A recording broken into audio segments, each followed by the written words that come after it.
Chapter 33, The Pink Flamingo, Preview. And she walked over, just like that, stood next to me and leaned in, her breath stinky sweet with vodka and whatever perfume she drowned herself in. They want Coke, she whispered. Just like that. No lead-in, no explanation. As if it was expected. As if this was part of the plan all along. For the first time that day, I knew exactly why I was invited. Jackie knew who I was, and she used it. She knew I was connected, not just casually, but deeply.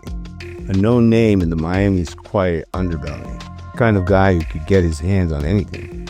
As long as the price was right and the respect was intact. Not a street hustler, a facilitator. A man who understood the rules and when to break them. So when she walked toward me that afternoon, half grinning, half drunk, I already knew something was off. I'd seen that look before, somewhere between seduction and setup. She leaned in again, whispered in my ear with her tequila breath. They want 2 8-balls. My mind sharpened in an instant. Why me? These guys were obviously plugged in. The whole vibe screamed connected. So why send the outsider for Coke? Was it a trap, a test, something else? My instincts didn't like it, but I played dumb. I told her I could probably get it. I would make a call, but I don't want to be their little gopher. So I kept playing dumb. About half an hour later, the big guy, the one who owned the apartment, the scene, and probably Jackie, came up to me. He didn't ask, he assumed. How long before that yay gets here? He asked, all smiles, but with eyes like knives. Before I could say anything, he cut me off. Let me know so I can get the flow from everyone. He thanked me, patted me on the shoulder like we were in business together. Just like that, I was in, whether I liked it or not. Suddenly, I wasn't a guest anymore. I was an employee. I pulled Jackie aside. I needed to understand. Why me? Why was this my responsibility? Because I told them you get the best stuff, she said.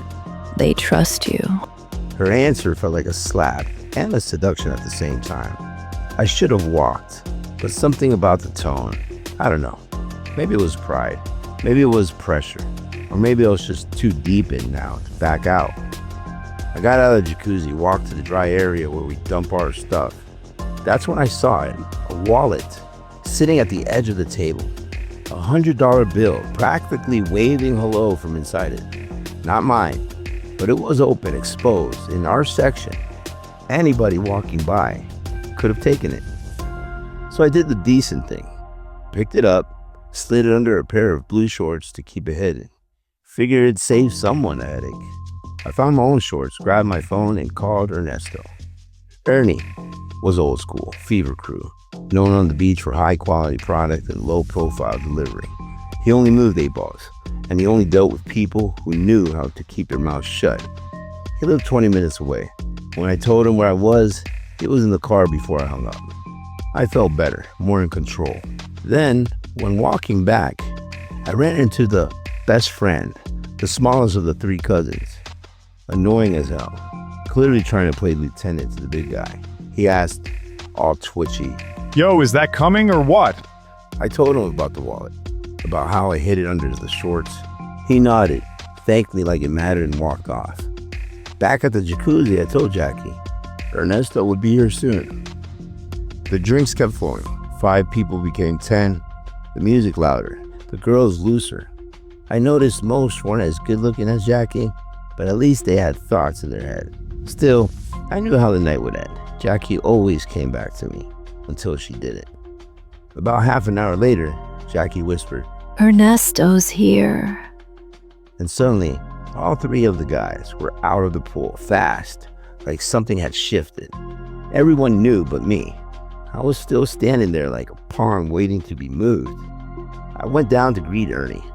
He stood in the lobby, thick, compact, tattooed, radiating danger.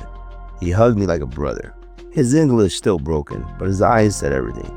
He didn't ask questions, just handed me the goods in the elevator. I slipped the 2 8-balls into my pocket, paid him, and prepped myself to walk back in like a hero. We reached the pool entrance, and that's when the curtain dropped. Jackie stood there, her 3 amigos beside her, all of them with their arms crossed, like bouncers at a nightclub. Suddenly, I wasn't welcome. Suddenly, I was the outcast. I stopped, confused, tried to make light of it. The eagle has landed, I said. Nothing. The owner stepped forward. We got a problem, homie. I froze, I heard you grabbed a wallet with a C note sticking out. he said, stone-faced. Yeah, I answered. I did. I hid it under the blue shorts. It was visible. I didn't want anyone to take it. His eyes narrowed.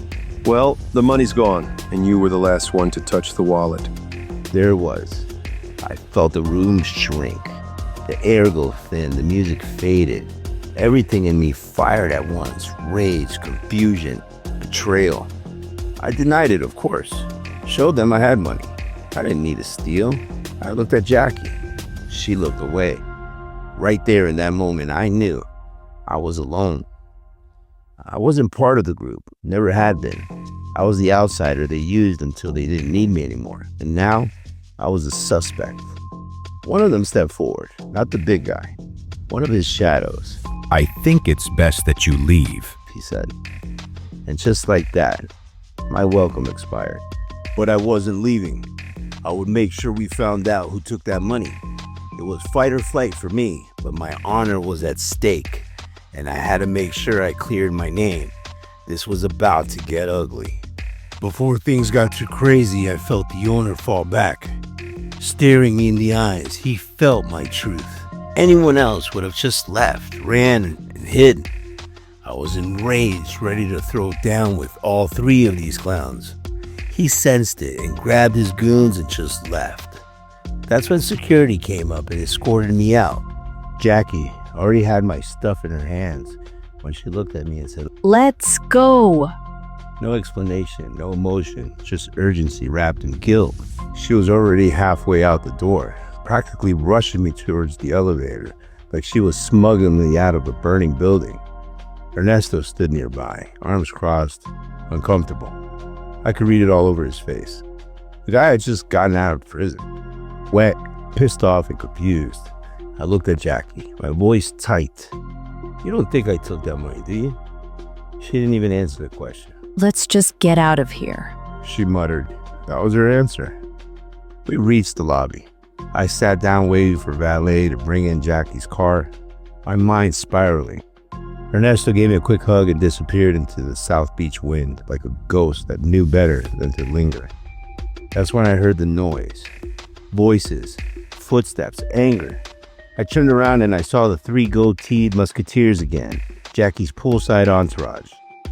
But this time, they brought backup. Stragglers, instigators, the kind of guys who come out of nowhere when a fight's about to pop off. The leader, the owner, was shouting at me now. What's up, homeboy? Yo, guess what? We're gonna find out who took that bread. He smirked. This building's got cameras everywhere. I looked over at Jackie. Her face said it all. Wide-eyed, pale, like someone just kicked her cat off a balcony. She was scared, not for me, for herself. Her hand clutched her key like they were her lifeline. She looked at me. Let's just go. I stood up slowly, calmly, looked her dead in the eyes. I'm not going anywhere. I sat right back down. If this was the hill I was going to die on, so be it. I knew I didn't take that damn money. And if there were cameras, let's play the tape. Let the truth do the talking. Until I saw two Miami-Dade cops walk in. Just like that, the blood drained from my face. Jackie froze. They weren't here to calm things down. They were here for me. I remember the two 8-balls in my back pocket. Panic set in like a punch to the gut. I bolted, not out the door, but to the nearest bathroom. Inside the stall, I wrapped the Coke in a toilet paper and dropped it in the trash can like a dirty secret. Heart pounding, palms slick. I flushed twice just for good measure. Then I stepped out, composed myself, and walked back into hell. Two cops, tasers drawn. Knees now! Hands up! I blinked. Wait, what? I don't understand. You're under arrest! They cuffed me right there. No questions, no hesitation. Threw me in the back of the cruiser like trash day came early. I tried talking to the arresting officer. Look, I didn't take the money. I saw the wallet, sure, but I tucked it under the shorts. Someone could have stolen it after me. He stared ahead, not even pretending to care. So what are you? Some kind of hero? No, I just did the right thing. He smirked. You shouldn't have touched the wallet. And that's when it hit me. They didn't watch the full footage. They saw me touch the wallet and stop there. I leaned towards the cage gate in the cruiser. So wait, you saw me tuck the wallet? Yeah, that's why you're in cuffs, sport. Sport, like this was a game. I looked at the window. My reflection looked broken, my eyes wet, and I felt something I hadn't in a long time. Helpless. Not for being caught, for being wrongly caught. For doing something decent and still getting dragged into the dirt. That kind of injustice, it eats at you. Then the sergeant walked over, older, calm. He looked at the glass like a man who'd seen too much and didn't like what he saw now. It's not the end of the world. His voice lower than the others. I nodded, wiped my eyes. I have a little boy, I said, my last card. I've been out of trouble for years. Got a job, I got money. Please, just fast forward the tape. Watch past when I touched the wallet. You'll see I didn't take anything. He stared at me for a beat too long, then walked away. I closed my eyes and prayed, not to walk free, but to be seen, to be heard. 20 minutes passed, an eternity. Then the door opened. The sergeant looked at me and motioned to his officer. Uncuff him. The other cop looked confused. What happened? The sergeant said. He didn't do it as the owner's best friend. I laughed, not out of joy, but that bitter kind of laugh that tastes like blood in your mouth. I knew it, I said, shaking my head. I told him where I left the wallet. That little brown-nosing punk, the best friend, he took the money, framed me without a second thought. Before I walked out, I found him. The friend? I didn't hit him, didn't curse, but I let him know face to face. I hope it was worth it. I told him if I ever saw him on the street again, I'd put his head out on sight. Jackie followed me around like a dog, trying to convince me she believed in me the whole time. Please. She wanted me to believe she had my back, but her eyes said otherwise. After the cops left, I walked back into the Flamingo like I owned the place. Straight face, shoulders square, pride intact, even if the inside of me was still burning. I approached the front desk, looked the clerk dead in the eye, and calmly requested to use the restroom. He nodded, no questions. I walked into the same stall, third one from the left, lifted the trash lid and pulled out what had almost become the dumbest mistake of my life. 2 8-balls, wrapped like regret, back in my pocket where they belong. I walked out of the bathroom a free man, and there she was, Jackie, parked out front, waiting, engine running, like the last 30 minutes hadn't happened. She had that look in her eyes, the kind that said maybe there was still a chance. But then she pulled up. Another woman, clean, calm, classy. One of the smart ones I'd been texting on the side. She pulled up, leaned across the seat, and popped the passenger door open without saying a word. Jackie saw it, and in that moment she knew she lost. I walked right past Jackie's BMW without a glance, climbed into the other car and didn't look back. I didn't owe her a speech, not a word. She showed me who she was, and I believed her. I never spoke to Jackie again. Never saw her. Never wanted to. Some chapters don't end with a bang. They just end.